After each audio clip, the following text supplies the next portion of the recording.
At my husband's funeral, my mother-in-law slapped my 6-year-old son in front of everyone and called him garbage.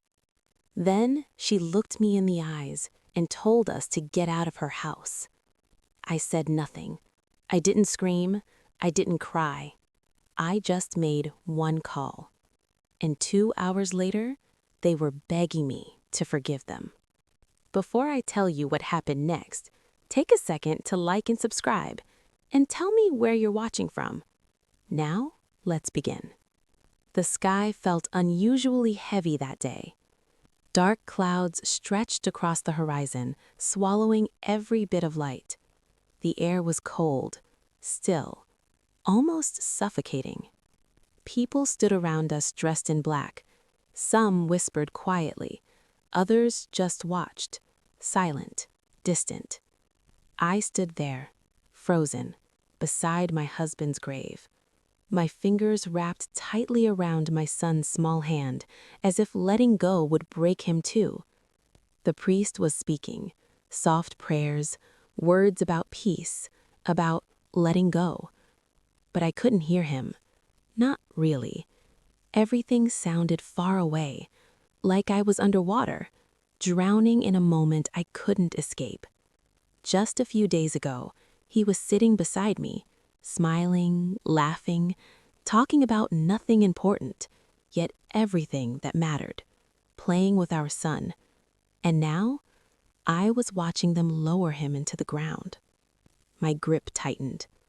"Mom," my son's soft voice pulled me back. I looked down at him. His eyes were full of confusion, fear. Why are they putting Dad there? My chest collapsed. I knelt down quickly and pulled him into my arms. "Dad is just resting," I whispered. The words felt like glass in my throat. "I want him to come home," he said.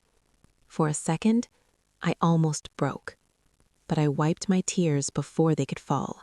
I had to stay strong, because now I was all he had. The sound of dirt hitting the coffin echoed like a final goodbye. Each thud felt like something inside me shutting down forever.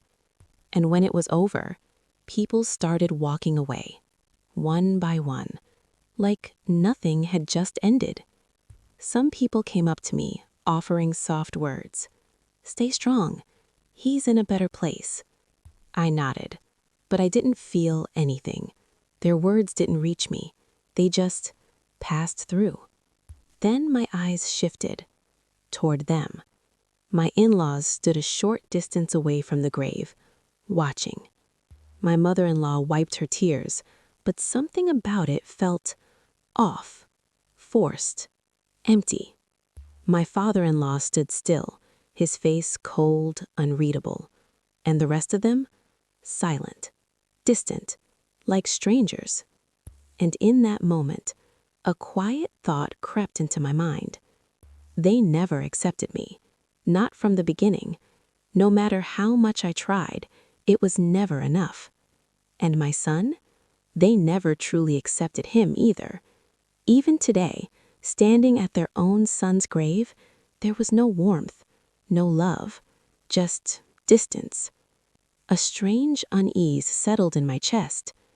How am I going to live with them now? After some time, we all got into the cars. The drive was silent, painfully silent. No one spoke. No one even looked at each other. My son sat beside me, holding my hand tightly, as if he already knew something wasn't right. When we reached the house, the large gates creaked open slowly. We stepped inside together. Family, relatives, guests. The moment we entered, I felt it again. That same cold, heavy feeling. The living room was already full. People sitting, whispering, waiting. And as soon as we walked in, every head turned toward us. The room went quiet, too quiet. I glanced at my in-laws. They walked ahead, calm, composed, like nothing had happened. No grief, no cracks, just cold faces. I swallowed the feeling rising in my throat. Not now, I told myself. Just get through this. My son slowly let go of my hand. His eyes wandered around the room until they stopped on a photo.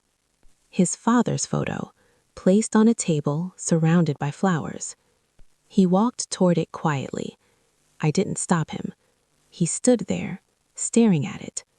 Then, slowly, he reached out and picked it up. "Dad," he whispered, and my heart shattered all over again. For a moment, everything stood still. My son held the frame gently, like it was something fragile, something alive. His tiny fingers traced the edge of the photo. "Dad," he whispered again. And then, crash. The frame slipped from his hands. Glass shattered across the floor, the sharp sound slicing through the silence of the room. Every head turned. My son froze.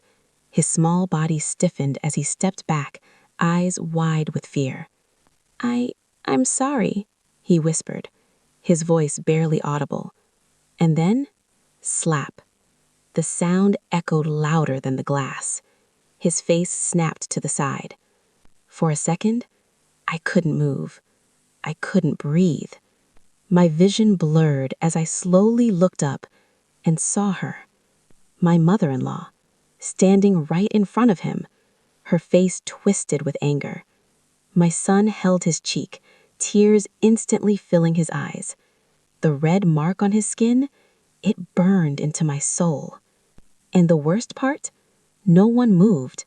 No one said a word. The entire room just watched.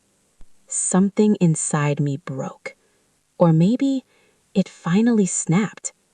I rushed forward and pulled him into my arms. "It's okay. It's okay," I whispered, holding him tightly. But my voice was shaking. My hands were shaking. Everything inside me was shaking. I looked down at his face again. That mark. That pain.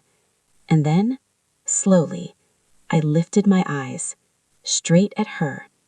"Why did you slap him?" I asked. My voice was low, trembling, but steady enough to be heard. She didn't hesitate, didn't look away, didn't feel guilty. "He's garbage," she said coldly. The words hit harder than the slap. For a second, I thought I heard wrong. "What?" I whispered. My grip around my son tightened instinctively. "He ruined my son's life," she continued, her voice sharp, filled with venom. My heart pounded in my chest. "How can you say that?" I said, tears rising again. "He's your grandson." Before she could respond, another voice cut in. "She's right." I turned. My sister-in-law stepped forward, arms crossed, a cold smirk on her face. "You brought nothing but bad luck into this family." And just like that, I knew. This wasn't grief. This was something else. Something far uglier. My heart dropped, deeper than before. "I always knew this would happen," my sister-in-law continued, her voice filled with quiet arrogance. "The moment you stepped into this house, everything started falling apart." Tears rolled down my face. "I trusted you," I said softly. "I thought you were my family." She laughed, a cold, hollow laugh. "Family?" she repeated. "Don't insult that word." Murmurs spread across the room, whispers, side glances. People weren't shocked. They were entertained, watching, judging, enjoying it. Then he stepped forward, my father-in-law. The room instantly went quieter. "Oh, please," he said calmly, too calmly. "We made a mistake bringing you into this house." Each word landed like a blade. "We cannot accept a middle-class woman in our family." A few people chuckled under their breath. I stood there, frozen, humiliated. My son buried his face into my chest, trembling. "Mom, I'm sorry." he whispered. That broke something inside me completely. No, no, it's not your fault, I said quickly, holding him tighter. But they didn't stop. They kept going. Words, sharp, cruel, relentless. You brought nothing. You were never one of us. You and your son are just a burden. Minutes passed, but it felt like hours. Not one person stepped in. Not one voice defended us. They just stood there, watching. My heart felt like it was being crushed under something heavy. But slowly, that pain began to change. It hardened, turned colder, stronger. I wiped my tears, slowly, carefully, and for the first time, I looked at them without fear,